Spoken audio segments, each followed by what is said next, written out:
Hello student, आज के इस वीडियो में हम स्टार्ट करेंगे 13.1 जो प्रश्नावली है उसके क्वेश्चन नंबर 3। इससे पहले हम क्वेश्चन नंबर 1 और 2 अच्छे से सॉल्व कर चुके हैं। तो आइए स्टार्ट करते हैं अगला क्वेश्चन।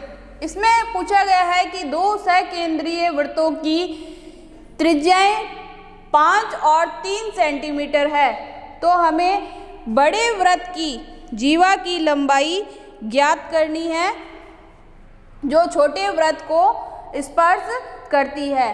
तो इस तरीके के क्वेश्चन में हमें सबसे पहले तो पता होना चाहिए कि सकेंद्रीय वृत्त क्या होता है। तो हम सकेंद्रीय वृत्त हो या जीवा हो, स्पर्श रेखा हो, इनका हम बेसिक कंसेप्ट अच्छे से समझ चुके हैं। तो इसको इस तरीके से हम इसका डायग्राम बनाते हैं। सकेंद्रीय वृत्त, ये जो नाम आया है इसका अर्थ होता है कि कोई दो वृत्त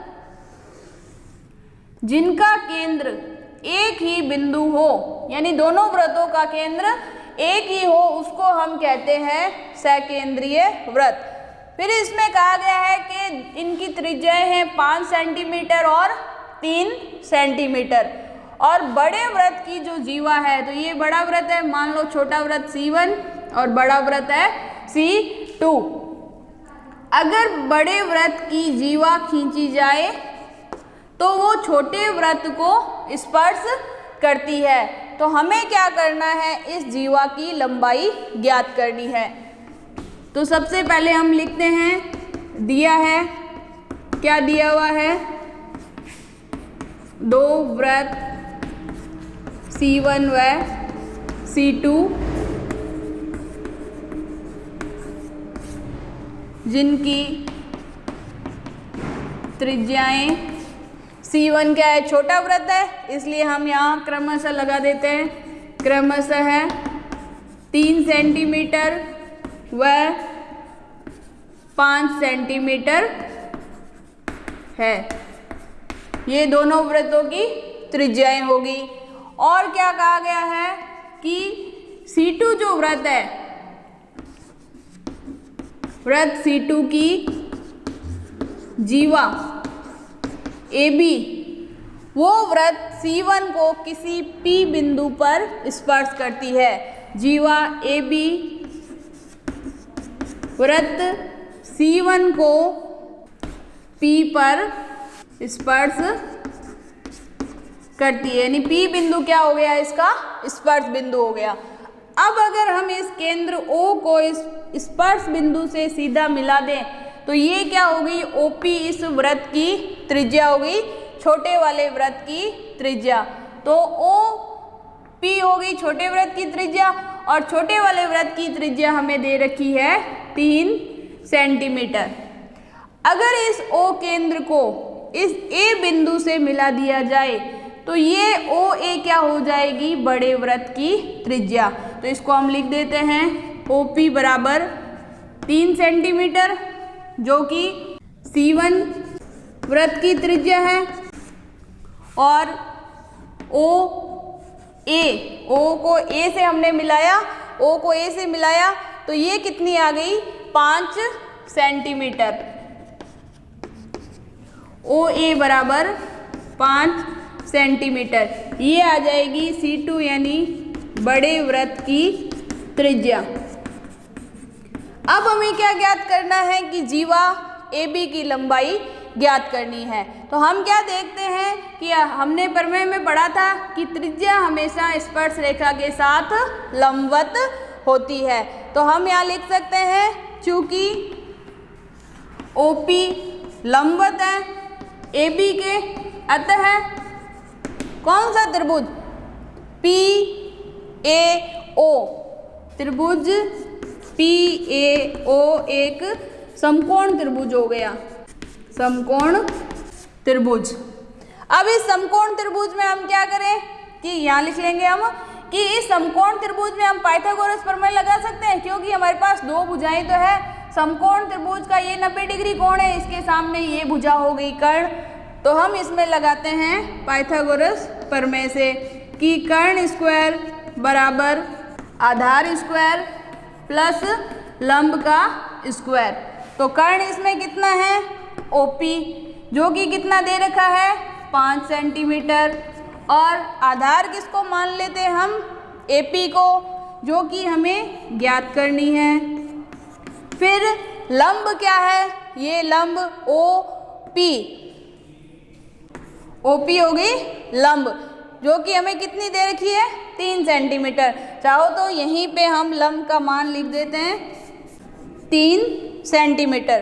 तो हम देखते हैं कि पाइथागोरस थ्योरम में 2 मान तो हमें ज्ञात हैं और एक अज्ञात है। तो इस AP का मान हम कैसे निकालेंगे कि 5 का वर्ग 25, AP की वैल्यू हमें निकालनी है, इसका स्क्वायर 3 का वर्ग 9।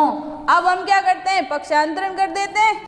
तो AP स्क्वायर बराबर 25 यहाँ पहले से है प्लस में, और 9 क्या है AP के साथ प्लस में, बराबर के इस साइड आएगा तो क्या हो जाएगा माइनस में। 25 में से 9 गए तो बचे 16। हमें AP की वैल्यू निकालनी है, तो हम यहाँ से स्क्वायर हटाएंगे तो यहाँ क्या आ जाएगा अंडर रूट, जिससे AP का मान कितना आ गया 4 सेंटीमीटर। तो अभी हमारे पास इस AP की वैल्यू आई है, हमारे पास अभी तक जीवा नहीं आई है। तो अगर हम जीवा निकालेंगे तो क्या लिखेंगे, जीवा बराबर 2AP, यानी ये और ये क्या होती है कि ये त्रिज्या सामने वाली जीवा को बराबर भागों में बांटती है, इसलिए जो जीवा है, जीवा का नाम लिखते हैं हम AB बराबर किससे बना है, इन दोनों भागों से, और ये दोनों भाग क्या होते हैं बराबर। तो 2AP, और AP की वैल्यू अभी हमने निकाली है। तो यही हमारा मेन आंसर है कि जीवा का मान क्या आएगा। एक बार फिर से देख लीजिए, क्योंकि ये क्वेश्चन ज़्यादातर एग्जाम में आया हुआ है, बोर्ड के 10th के एग्जाम में ये क्वेश्चन पूछा गया है। तो एक बार जल्दी से इसको रिवाइज कर लेते हैं। इसने कहा है कि 2 वृत्त है C1 C2, छोटे वाले वृत्त की त्रिज्या 3 है, बड़े वाले वृत्त की त्रिज्या 5 है। फिर बड़े वाले वृत्त की जो जीवा है वो छोटे वाले वृत्त को स्पर्श करती है। ये सब कुछ हमने यहाँ लिख दिया। तो ये क्वेश्चन में पूछ रहा है कि इस जीवा की लंबाई हमें ज्ञात करनी है। तो हमने क्या देखा कि त्रिज्या जीवा के साथ लंबवत होती है, साथ में इसको 2 बराबर भागों में बांटती है। तो ये क्या हो गया, एक समकोण त्रिभुज हो गया। समकोण त्रिभुज में हमने लगा दी पाइथागोरस प्रमेय, जिसमें बड़े वृत्त की त्रिज्या 5, छोटे वृत्त की त्रिज्या इसकी समकोण की 2 भुजाएं बना रही है। पाइथागोरस प्रमेय से हमने निकाल लिया आधार AP का मान, और टोटल जो जीवा होती है वो इसका दुगना होती है AP का। तो हमने लिखा कि AB बराबर 2AP, इसका दुगना। तो ये इस तरीके से हमने क्वेश्चन सॉल्व किया। नेक्स्ट जो 4 नंबर क्वेश्चन पूछा गया है, इसमें क्या कह रहे हैं कि किसी वृत्त के केंद्र से 10 सेंटीमीटर दूर स्थित किसी बिंदु से, यानी कि अगर हम क्वेश्चन का डायग्राम अच्छे से बना लेंगे तो हमारा आधा क्वेश्चन तो यहीं सॉल्व हो जाएगा। तो सबसे पहले क्वेश्चन में क्या कहा गया है कि कोई वृत्त है, इस वृत्त के केंद्र से 10 सेंटीमीटर दूर स्थित किसी बिंदु से, तो मान लो ये वृत्त का केंद्र है, इससे 10 सेंटीमीटर दूर स्थित, ये हमने दूरी ले ली, कोई बिंदु P ले लिया। इससे अगर वृत्त पर खींची गई स्पर्श रेखा की लंबाई 4 सेंटीमीटर है, तो इस बिंदु से अगर हम क्या करें, इस वृत्त की स्पर्श रेखा हम खींचें, तो ये मान लो कोई Q बिंदु क्या हो गया, स्पर्श बिंदु हो गया। तो स्पर्श रेखा की लंबाई क्या हो गई, ये P से Q तक की लंबाई जो कि दे रखी है 4 सेंटीमीटर, और वृत्त के केंद्र से बाहर स्थित किसी बिंदु की दूरी इसने दे रखी है 10 सेंटीमीटर दे रखी है। साथ में इसने क्या पूछा है कि वृत्त की त्रिज्या की लंबाई हमें, यानी त्रिज्या ज्ञात करनी है। तो हम क्या करते हैं, O को Q बिंदु से मिला देते हैं। तो हम यहाँ लिखते हैं, दिया है, क्या दिया हुआ है क्वेश्चन में, O केंद्र वाले वृत्त से 10 सेंटीमीटर पर, क्या है 10 सेंटीमीटर पर, बिंदु P स्थित है। P स्थित है, इसकी हमने ये दूरी यहाँ डायग्राम बना के लिख दी। फिर इसने क्या कहा है कि P से स्पर्श रेखा खींची गई है, अतः स्पर्श रेखा कौन सी होगी, PQ स्पर्श रेखा है, उसकी प्रश्नानुसार लंबाई दे रखी है 4 सेंटीमीटर। तो ये दो बातें क्वेश्चन में हमें दी हुई है। अब हमें क्या ज्ञात करना है, त्रिज्या की लंबाई ज्ञात करनी है। तो हम इस त्रिज्या को कैपिटल R से प्रदर्शित कर देते हैं कि OQ क्या है, वृत्त O की त्रिज्या है। यहाँ लिख देते हैं हम, तथा त्रिज्या माना कैपिटल R।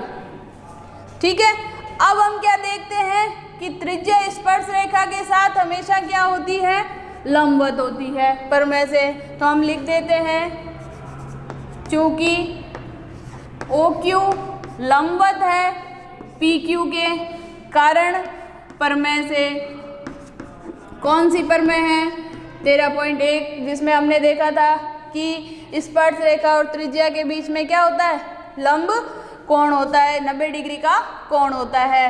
तो ये लंबवत है, अतः हम क्या कह सकते हैं, त्रिभुज POQ एक समकोण त्रिभुज है।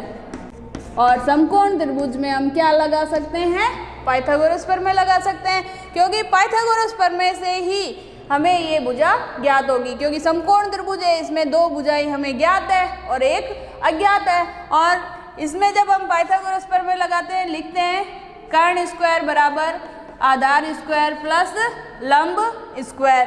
तो कर्ण कितना है, तो इस डायग्राम में हम देखते हैं 90 डिग्री के सामने का ये भुजा है OP, ये क्या होगी, इसकी कर्ण भुजा। तो हम लिखते हैं कर्ण की जगह OP का स्क्वायर आधार है PQ इसका स्क्वायर प्लस लंब जो है ये है OQ इसका स्क्वायर। अब हम क्या करते हैं, इसमें मान रख देते हैं। तो OP की वैल्यू क्वेश्चन में कितनी दे रखी है, हमने देखा OP की वैल्यू दे रखी है 10 सेंटीमीटर। OQ कितना दे रखा है, 4 सेंटीमीटर, सॉरी PQ कितना दे रखा है, 4 सेंटीमीटर। इसके बाद OQ जिसको हमने वृत्त की त्रिज्या माना था R, तो यहाँ हम R लिख देते हैं। अब इसको सॉल्व करते हैं, 10 का वर्ग 100, 4 का वर्ग 16, R हमें ज्ञात करनी है। तो 16 इधर प्लस का है, 100 के पास इधर आएगा तो माइनस में, इधर क्या बच गया R स्क्वायर, तो 100 माइनस 16, इसको हम घटाएंगे तो ये आया हमारे पास 84। ये आया है R स्क्वायर की वैल्यू, हमें ज्ञात करना है R का मान। तो हम स्क्वायर हटाएंगे तो 84 पे क्या लग जाएगा, अंडर रूट। तो यही हमारा मेन आंसर है, जो हमें इस वृत्त की त्रिज्या ज्ञात करनी थी कि ये जो वृत्त बन रहा है इसकी त्रिज्या कितनी आ रही है। तो हम देखते हैं कि इस वृत्त त्रिज्या का मान आया है, चाहे तो हम अंडर रूट 84 लिखें तो भी सही है, और इसको अगर इस तरीके से लिखें 21 गुणा 4, 21 गुणा 4 84 होते हैं। ऐसा क्यों लिखा है, क्योंकि 4 एक पूर्ण वर्ग संख्या है, ये अंडर रूट से बाहर निकल जाएगी तो 2 बन जाएगी। तो R का मान आ जाएगा 2 अंडर रूट 21 सेंटीमीटर। तो मेन आंसर मिलाना है तो इस तरीके से आगे भी इसको सॉल्व कर सकते हैं।